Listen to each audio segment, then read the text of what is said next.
Well, hello, good people. I'm Dr. L. Brown. And I'm Ricky too.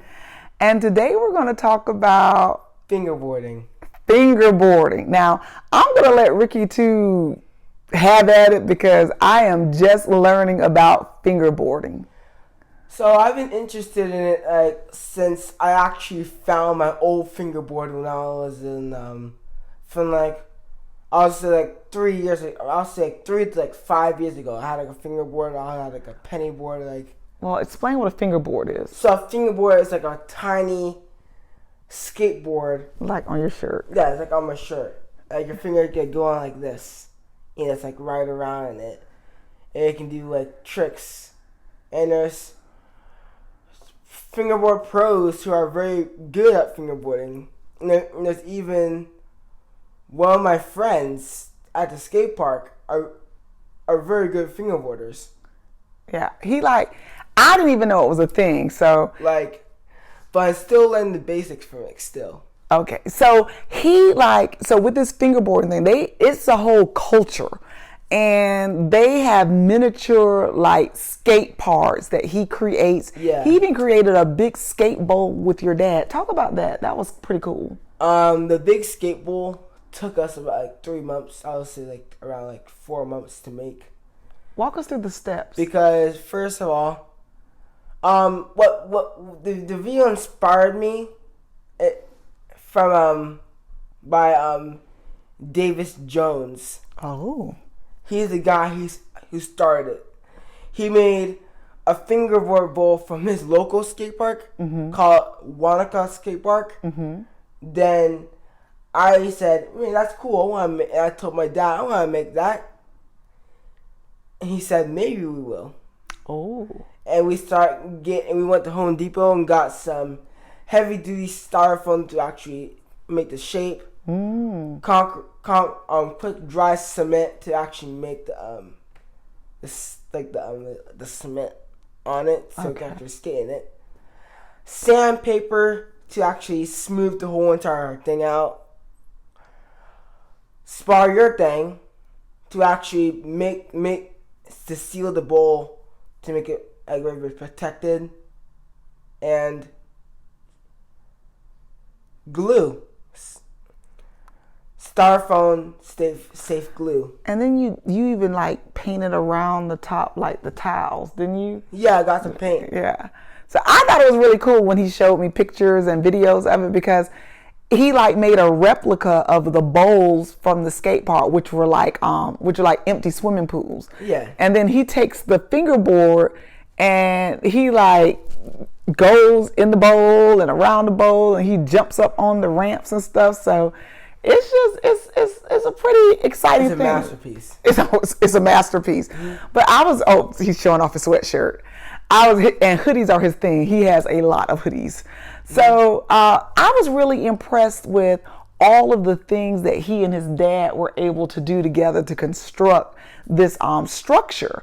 And again, it kind of piggybacks off when we talked about scootering.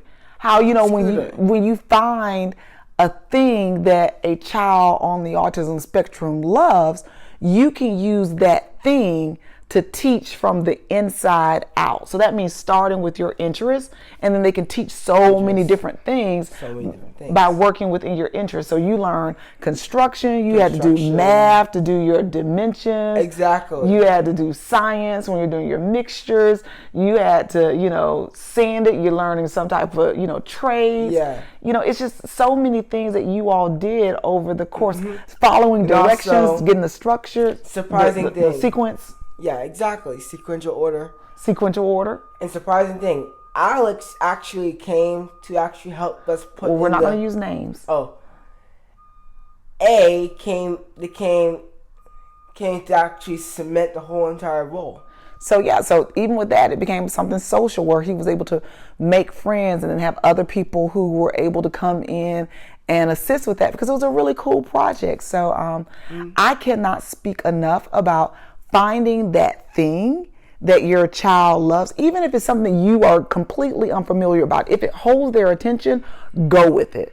I guess I'm a fingerboard mom. Guess what? Surprisingly, actually a couple weeks ago, I can almost land my very first tray flip. And what's that? So a tray flip is kind of like a kick flip, but it's like this. Oh, and you do that with your fingers? Yeah.